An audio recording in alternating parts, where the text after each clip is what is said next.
Hi there, everybody. It's Sunday evening. It's region weather meteorologist Matt Wintz. Busy week out ahead of us. It's going to turn very spring like this week, as we've been alluding to over the last couple editions of Region Weather Live.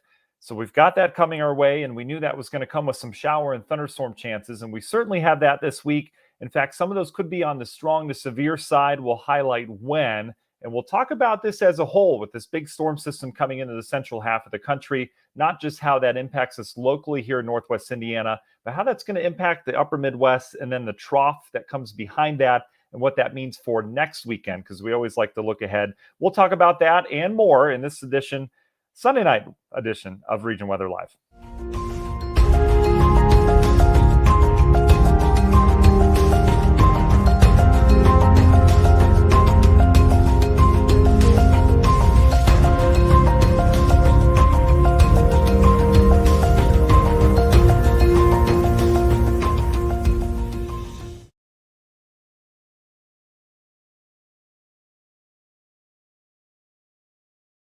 And welcome into the show, everybody. Region Weather Meteorologist Matt Wintz. Nice to see you along. Hi, Lance. Hi, Jackie. Hi, Deb. Good evening to you, Don. Thanks for joining us on our YouTube channel. And hi, Jay. Thanks, Jay, for the intro. He says, coolest weather intro ever. I appreciate that. We worked hard on that a while ago.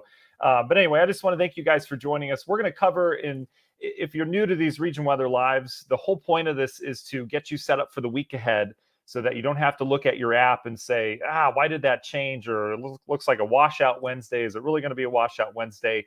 And we've got some important information this week as well in terms of some of the severe weather chances as we get into the month of April, right? That's what April brings here to the region. So we'll talk about the timeline on that. As always, so grateful for our sponsors, Grieger's Chrysler Dodge Jeep Ram in Valparaiso. If you've never been by their building, first of all, they've got a whole new line of Jeeps out. They're stocked, ready to go. I know there's all sorts of things on ships off the coast of California, not at Grieger's. They've got full stock. They're ready to go. They take trade-ins. They have wonderful Jeeps on display. So, it's Jeep season any season. That's the way I view it. My wife and I have a Jeep. We absolutely love it, especially in the wintertime. Summertime, it's great too. But pay them a visit. They keep the show free, and obviously they support us here at Region Weather. So I'm so appreciative of them. Also, Tiger Plumbing, tigerplumbing.net is where to go for that. It's not often you need a plumber around Northwest Indiana, but when you do, that's who you need to go to. They are the most friendly couple ever, Jeff and Kim. They're a family-owned business. They've been around forever. They don't charge trip fees when they come out. They come out, see what the problem is. They'll give you an estimate for free. They don't charge for any of that. Some companies do, especially with gas prices, right? They're coming out for free. So if you ever have any plumbing problems or need to do sump pump installation, whatever happens to be, Kim and Jeff over at Tiger Plumbing in the Highland area. All right, let's get to the map, shall we? I want to pull up full screen here on the map that I want to start with. So we've got showers and thunderstorms in the forecast. It was nice today, right? We finally got some spring-like weather in here. Things kind of rebounded quickly. I'm going to pop on just above their logo, if that's okay, because I want to do some hand motions with this, as always. But what we've got going on tonight, we've got a frontal boundary that's going to come in tonight. It's going to kick off some showers and maybe some rumbles of thunder overnight. It looks isolated to scattered at best. It's not a slam dunk. Some of the models have it, some don't. I do think we'll have some showers and thunderstorms around tonight. Those will move on out. We have some more rain in the forecast tomorrow. And then we have two different periods of storms that we're going to be watching for. One is Tuesday, although that has kind of shifted a little bit further north. I'll show you here in the modeling. But the other one, the time frame that we need to watch is going to be Wednesday into Wednesday night. Do you remember last Sunday on Region Weather Live, we were talking about this potential 10 plus days out, right? We really honed in the last edition, but this is the kind of stuff that in terms of timeline, we nailed that down last week. But in terms of details, that's what we're going to nail down tonight in terms of how this is going to play out and why that period of time should be watched. So let's go through time. We've got the warm air finally in here. Humidity, it's not quite here. It's not really humid outside, but it certainly is not as dry as it has been, right? So we've got some moisture in the atmosphere. Models depicting along this frontal boundary off towards the west. There's a big low pressure up here, areas of Minnesota up towards the north woods of Wisconsin. That's driving a cold front south. And what happens this time of year a lot, you get this cold front that tries to move in, and sometimes it'll make it through, but it'll stall just down to our south, and then it'll come back up to the north as a warm front. I call that the spring wobble, but I don't think I've ever heard that anywhere else. But basically, the front comes through, it kind of wobbles back and forth, and those thunderstorms fire up wherever that frontal boundary ends up. So the way this is going to go tomorrow, we've got a cold front that'll be moving in from the west. This is going to trigger some showers and thunderstorms as early as tonight off towards our west. And I just checked the radar out of Davenport. You can actually see some of the showers starting to develop now. There's nothing right now, but this will likely develop over the next couple hours. Those showers and a couple rumbles of thunder will likely move through northwest Indiana and northern Illinois as well tonight. And by tomorrow morning, they should be exiting. And again, that'll be along and ahead of the frontal boundary that'll be settling south. As nothing severe with that tonight. Rumbles of thunder, most of it will be elevated or up in the clouds. There's nothing rooted here down to the surface, so no threat of severe weather tonight with those, but perhaps some rumbles. Tomorrow during the day, that frontal boundary kind of parks itself just off towards our west. Most of the modeling depicting that more showers and thunderstorms are going to develop mainly south of us. So what that means is we don't see a lot in terms of thunder later in the day tomorrow. We'll likely have plenty of dry hours tomorrow, but we don't see a lot of thunder. Most of that will be kind of pushed down to the south temporarily tomorrow. So if those storms do develop, we'll likely get the shower activity off of that. So the storm develops, the real heavy rains here, and then the jet stream takes kind of the showers off of it and drives it off to the north. And that's where I think we'll find ourselves tomorrow, where we just get kind of showery in the afternoon, depending on what and where it develops down to the south. After tomorrow afternoon and tomorrow night, we're going to clear out. Tuesday actually looks pretty good as of right now for the morning and midday. Tuesday is going to have to kind of be a rebound day for the atmosphere. Remember that frontal boundary sagged down to the south. It'll be active tomorrow. So Tuesday, everything just needs to kind of chill and recover. So off towards the north, Tuesday afternoon and evening, it does look like we're going to fire up as a strong warm front comes through here. We're going to fire up some storms, and those could be severe. The model's having a real tough handle on this, as expected. They're not good at thunderstorm development, but they have a tough handle on where those storms will develop. I still think we have a risk. You see how most of the activity is well off towards the north, and there's really not much on this model. I think what we'll have to watch for Tuesday afternoon and especially Tuesday evening would be some thunderstorm development right in here. You notice the model I'm showing doesn't have it, but I wouldn't be surprised if we did see some thunderstorms develop along that somewhere between Wisconsin and Indiana. This is Tuesday afternoon, Tuesday night. Those could be severe, and those would be along a warm front, what you typically get, a lot of lightning. You typically get some large hail. You don't often get a lot of tornadoes with that, so I'm not too concerned with that. But we could have some hailers around here Tuesday evening, and then we could have quite a bit of lightning wherever those storms end up. That is all but guaranteed here across northwest Indiana because, again, the models, a lot of them don't have it. I do think looking from past experiences, though, you get a strong warm front in here. If we have enough lift, we may have some storms develop. So we'll see how that develops tomorrow. But just keep that in mind. That's a little time frame I kind of want you to plant. The bigger time frame is going to be with this. You notice the beginning. This model doesn't go out far enough, but the beginning of perhaps the squall line along that front with that big system. That's going to be the one to watch. That would pass Wednesday sometime afternoon, evening on into nighttime, depending on what model you follow. And that one's going to be the one that we'll have to watch for severe weather this week. So Wednesday's the bigger day. Again, that's not a slam dunk either, but the threat has increased over the last 24 hours. And we saw it last week too. We talked about it, that we could have some severe weather with that. So it's not a surprise. But again, Wednesday afternoon, Wednesday evening, Wednesday night, that's the time frame, I want you guys just to think, hey, we may have some severe weather around here, but we know region weather's on it, right? So let's go to our Storm Prediction Center. This is the latest outlook. You can see it kind of refreshing there. This is tonight. Areas in green. I'm not a big fan of these risk maps. It tells you where you're expecting the severe weather. I get it, but I mean, storms don't really know boundaries like this. I don't like drawing lines around it, but if you have to tell a picture, I understand that. The light green that you see, that's thunderstorm chance. So we know that we're going to see perhaps some rumbles of thunder or hear some rumbles of thunder tonight. So that's why we're in the green. The severe weather tonight is expected to be down towards Missouri and areas of Oklahoma. It's not a huge threat. They're not expecting a lot of tornadoes tonight, likely some hail and some stronger winds.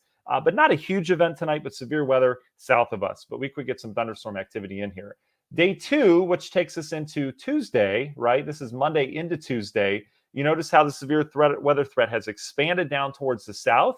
This will likely include some tornadoes down in Arkansas, down towards Texas.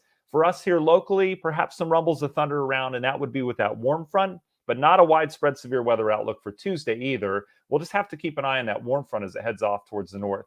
Wednesday is when it gets a little bit more interesting.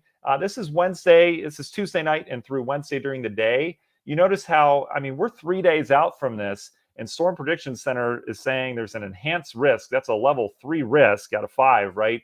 In the Central Plains.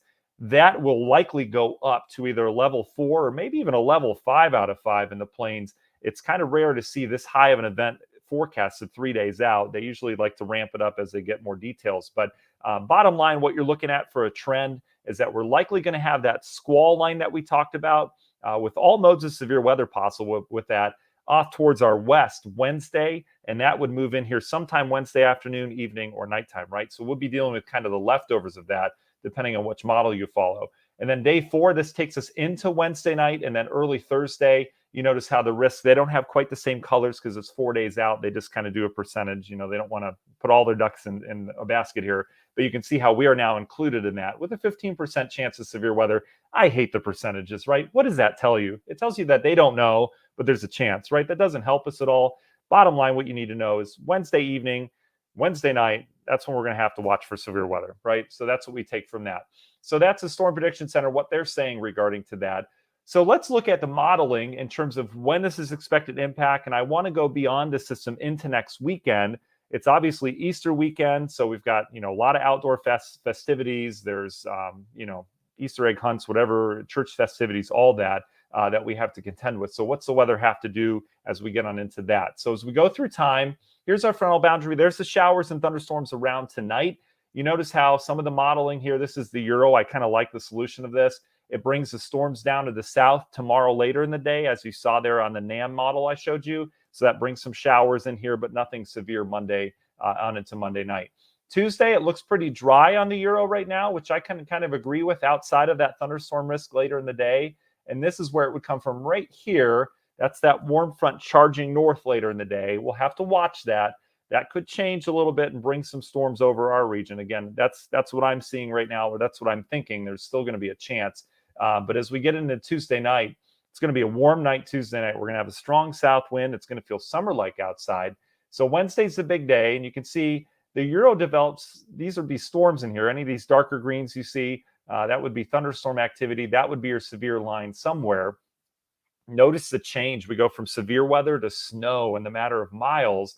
That tells you we've got a pretty potent system as this cold air really punches in. So by Wednesday night, here you go. This is Wednesday evening now. The Euro brings a sharp cold front through northwest Indiana. That would be our time frame for severe weather. The Euro is a little bit slower than the GFS. The GFS has this as really a Wednesday midday passage, which would have probably limited severe weather with it. The Euro is the one I'm buying right now. It's a little bit slower of a solution, and that would bring the threat of severe weather in here with some daytime heating, right? If we can get storms in here midday and get them out of here, that's great. But if we have to wait till afternoon and evening when we have that peak heating, that'll be our highest risk for severe weather, right? You get all that energy in the atmosphere. That sharp front goes by sometime Wednesday, late in the day on into nighttime, and then we turn windy and colder back behind that for your Thursday. I'll go to the 12Z model run. 18Z only goes out 19 hours, so that's okay. We'll go a little bit further in this into your Easter weekend. You can see by Thursday into Friday, we stay dry. There's a big swirling area of low pressure off towards our north, much like what we just had, except for this isn't going to swirl over us. It's going to swirl off towards the north of us. And look at that. That's snow up in Wisconsin. That's snow in Minnesota again. Keep it away, right? Temperatures, I would guess, would probably be 40s and 50s Friday and Saturday as of right now. It doesn't look like we get the bitter cold with this, but this is just something I don't want to see. And the models didn't have this last week. We were thinking, 50s ought to do it, but now it's looking more like 40s at times. So here's your Good Friday, and then here's Saturday. If you have Easter egg hunts, it does look dry right now. I would probably throw in a shower risk as a little ripple of energy comes through on Saturday. But your Easter Sunday, as of right now, looks okay, at least to start the day. But you notice what we have coming in is another area of low pressure to the west. Does that trigger rain on the onset? We'll see the timing on this. This is still far out. But as of right now, Easter Sunday looks good, especially early for services. But we'll have to keep an eye on whenever the storm system decides to show up. The storm system could come in Easter Sunday right on the day, or it could hold off till Sunday night. So there will be some kind of storm system that we're trying to time out for your Easter Sunday.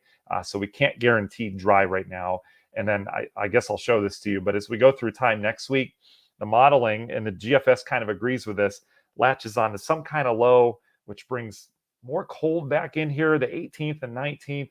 Yeah, those are snowflakes again. I don't even want to look at it. It could change, but I'll tell you, they're all kind of agreeing with this solution where we get another little cold hit behind us, and I just want to be done with it.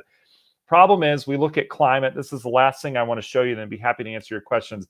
We look at climate, and it tells us we're not usually done with the cold now, unfortunately. So these are high temperatures last year in the month of April. Look at the stretch. I know the numbers are tiny on here. Here, let me go full screen so you can see it just a little bit better. Here are your low temperatures and your high temperatures every date. The coldest it got last April was 24 degrees for a low. And then the warmest we got was 87 for a high. That's a 60-degree temperature swing, right? So April brings everything. And you look at some of these daytime highs, we had an 87. 2 days before, on the 25th last year, we had a 40. So we went from 40s to almost 90 degrees in 2 days. We had another stretch of 40s and 50s back in here. There were a lot of 50s and 60s. We had an 80 and some 70s earlier in the month. So it certainly can bring everything. And if you think that was just weird last April, let's go back to 2020 and we'll look at some of these numbers. And it's amazing the difference in air masses and how the battle takes place right over Northwest Indiana this time of year. So here's April 2020. We had an 80 on the 7th. And you can see we went back to the 40s, almost 30s, with the low in the 20s. Mid-month, we went back up into the 60s, back down into the 40s, back up into the 70s, back down into the 50s. You get the picture.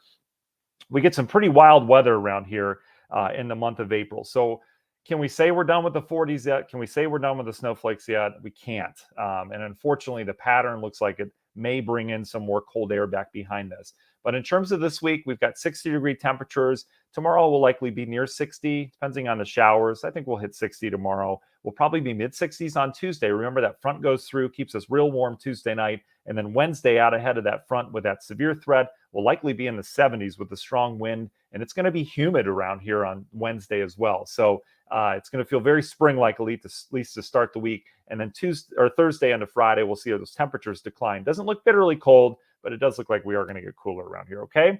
All right, so let's answer your questions as we always do here on these Region Weather Lives, and then we'll get you on your way as you go throughout the evening. I really appreciate you guys joining us here for, this chit-chat. I know it's a lot of talk and science stuff. I hope you guys are okay with that. I hope that better explains kind of why you're seeing things on the phone apps and what that means. It's not just a forecast like, hey, tomorrow is going to be scattered thunderstorms and 40. So I hope that helps to kind of think where the forecast is coming from. Allison says, I hope for no tornadoes on Wednesday. Allison, I agree with you. Our tornado threat on Wednesday, it all depends on the timing of this. The tornado threat's not high, but it's not zero. There is going to be some shear present in the atmosphere. So a couple things we look for, and I can show you some of these cool things. I'll show you something real quick. I'll just show you the CAPE, which is that atmospheric energy that we talk about, right? I'll show you where the models are predicting that. But we look for atmospheric energy. That's the ability of the atmosphere to produce lift, to go up and produce big clouds, right? We also look at shear. We've talked about that a lot here at Region Weather. Shear is there's two different kinds of shear. There's the change of direction as you go up in the atmosphere. So here at the surface, you'll have a wind blowing in one direction, right? Let's say it's hitting you in the face. As you go up into the clouds, sometimes that wind can change directions and come from another way. And so if it's coming from this way and that column of air is rising and it has to wind flow, that can produce that spin needed for supercells, right?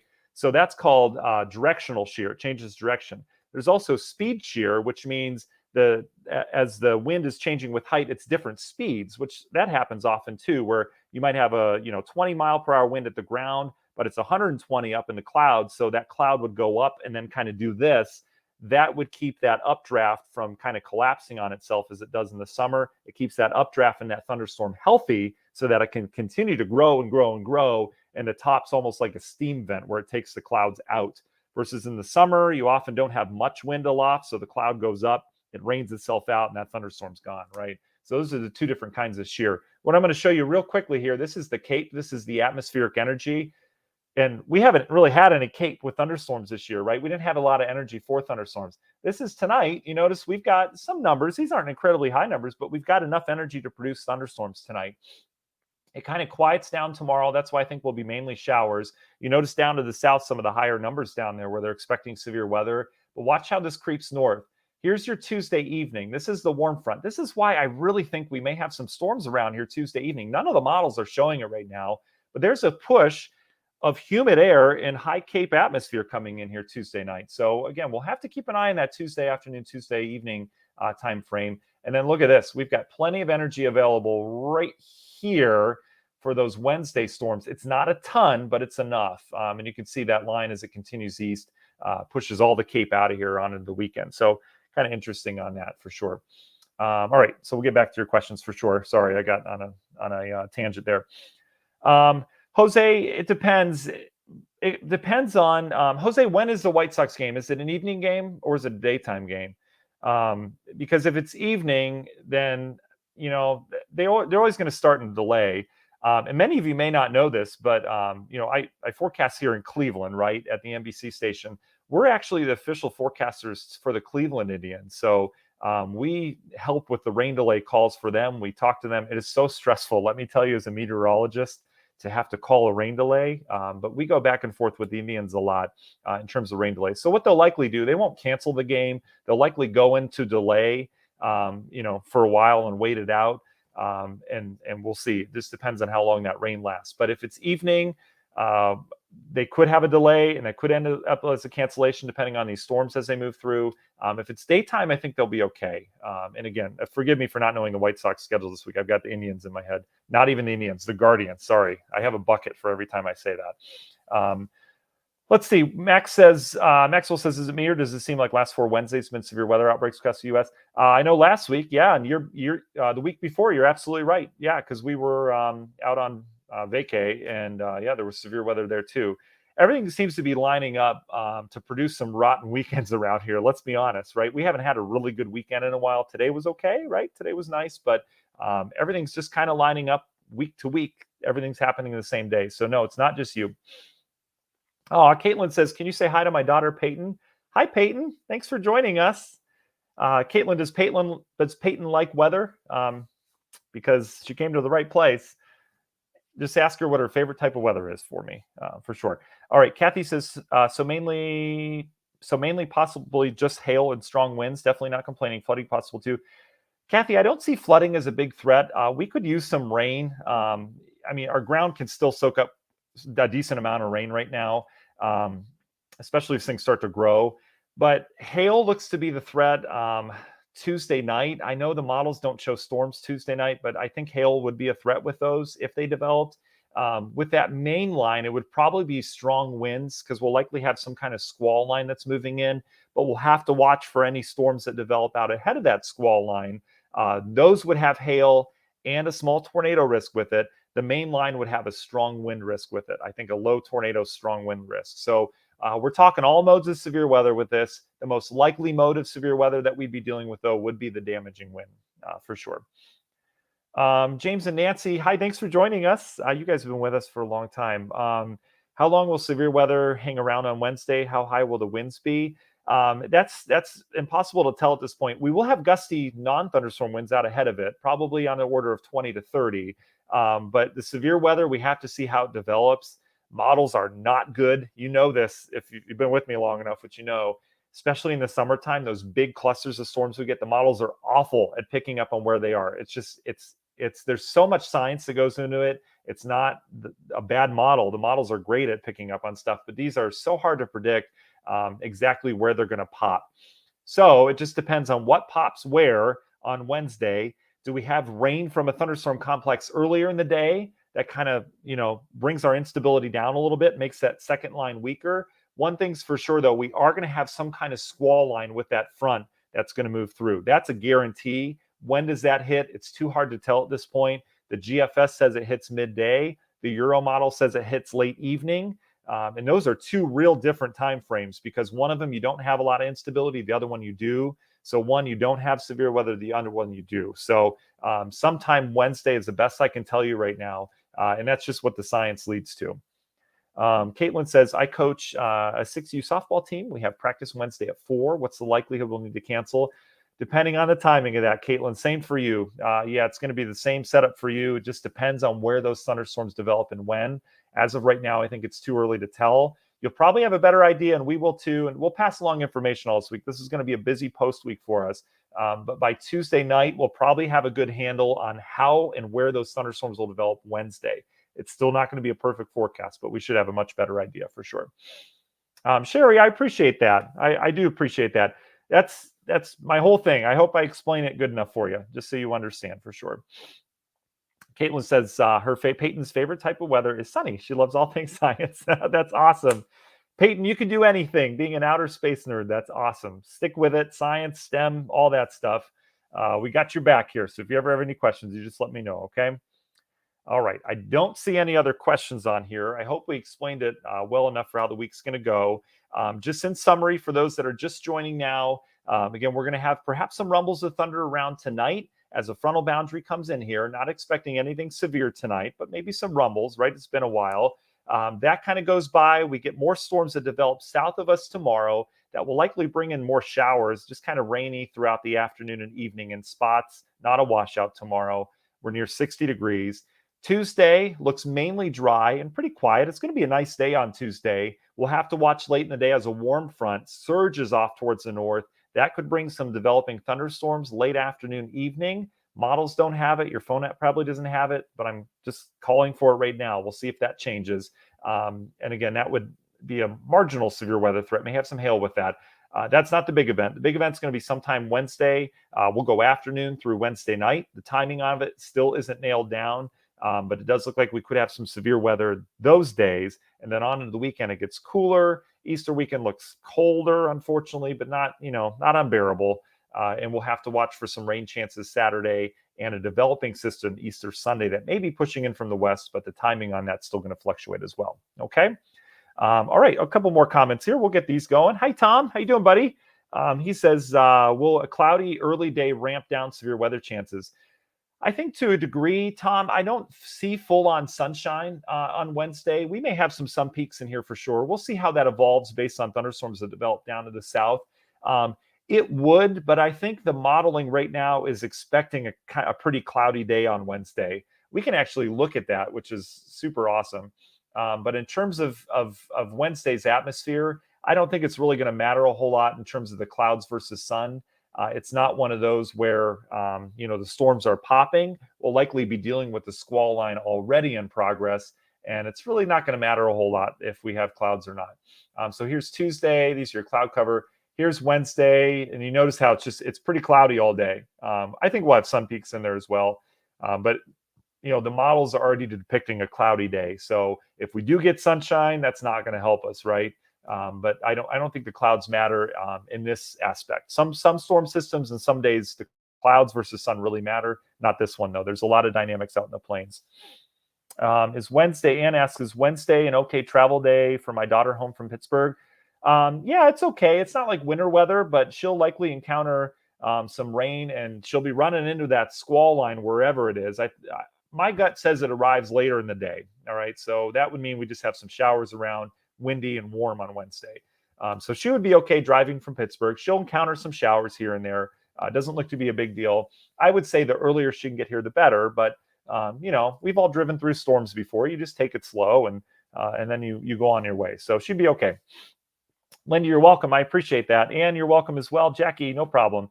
Allison, I don't see a big threat for tornadoes. And listen, don't fear tornadoes. I know they can be scary because they're unpredictable, right?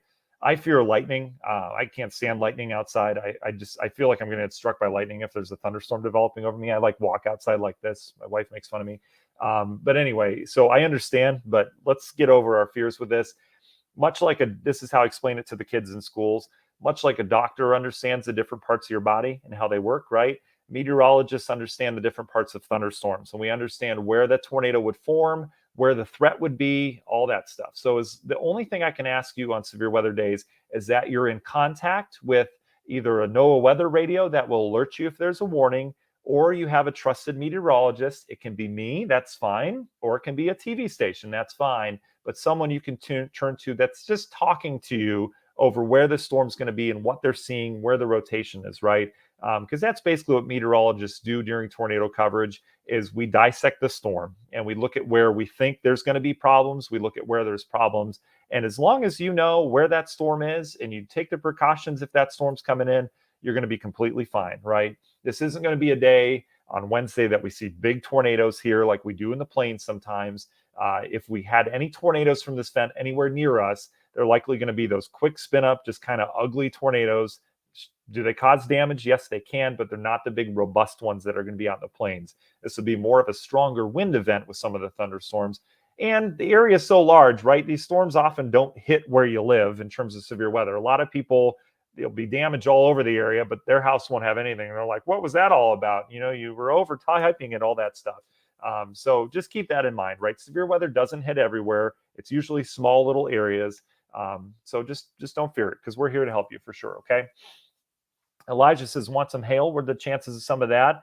We're long overdue for hail. Elijah's in insurance. We talked about that last time. Elijah, in terms of hail, I really think Tuesday, if we get any storms to pop Tuesday afternoon and evening, I think there'd be some hail with those. There's a small hail chance with the storm system Wednesday night or Wednesday afternoon through Wednesday night, depending on when it goes through. But I think it's going to be more of a strong wind event for sure. Tom, you're welcome, buddy. Deanna says, my dogs love playing in the rain. Ellie, a mountain cur, and Olive, a Great Dane, are going to be happy pups. Yes, they are, for sure. You're okay with that, with them coming in with muddy paws and stuff like that? I mean, I understand. My kids have muddy boots in them. Just get it out of the house. Kim, you're welcome. Yeah, no problem. That's what I do, for sure. Thank our sponsors for keeping this free. I'm telling you, they are so supportive of Region Weather. You guys are too. I just love it. We still have Region Weather tees on shopregionweather.com. We sent out a new batch this week. There was like 12 of you that ordered t-shirts. So I'm just blown away by the support you guys give us. So I appreciate that. But don't think you guys owe anything. Side note, though, if you do want to put your name in, I've got a couple Region Weather t-shirts here. We sent out a group of them this week. But I've got, these are great. These are special edition. I don't know where my camera is. I can't figure it out. But I've got a couple here. I've got some bumper stickers and some magnets as well. My wife's like, get these out of the house. So this is actually our last day that we're going to be doing that stars contest on Facebook. So if you want to submit stars in there, I appreciate it. But what we're going to do, we're taking all the people that donated stars or whatever that Facebook thing is they do over the last 2 weeks, right? 2.5 weeks. I'm putting all those names. I've got all of them written down already. I'm putting all those names in a hat. We'll do a drawing on Sunday for 3 people. And you don't have to be watching. I'll reach out to you on Facebook, but we'll send you t-shirts, bumper stickers, and magnets. How exciting is that? How cheesy is that, right? The salesman in me is coming out, but I want to show you guys how much I appreciate you too. So that's why we're doing that. We'll get those out, no cost to you, and we'll go from there. Okay. All right, so that's it. I think that's all we've got. We'll keep you updated. We'll have lots of updates this week on the severe weather, the timing of this stuff. That way we all stay safe through this event. And happy spring, everybody. It's what we deal with when we get warmer temperatures, and I think we're okay with that. All right? Okay, thanks for joining us, everyone. Have a great Sunday night. Have a great start to your work week, and take care.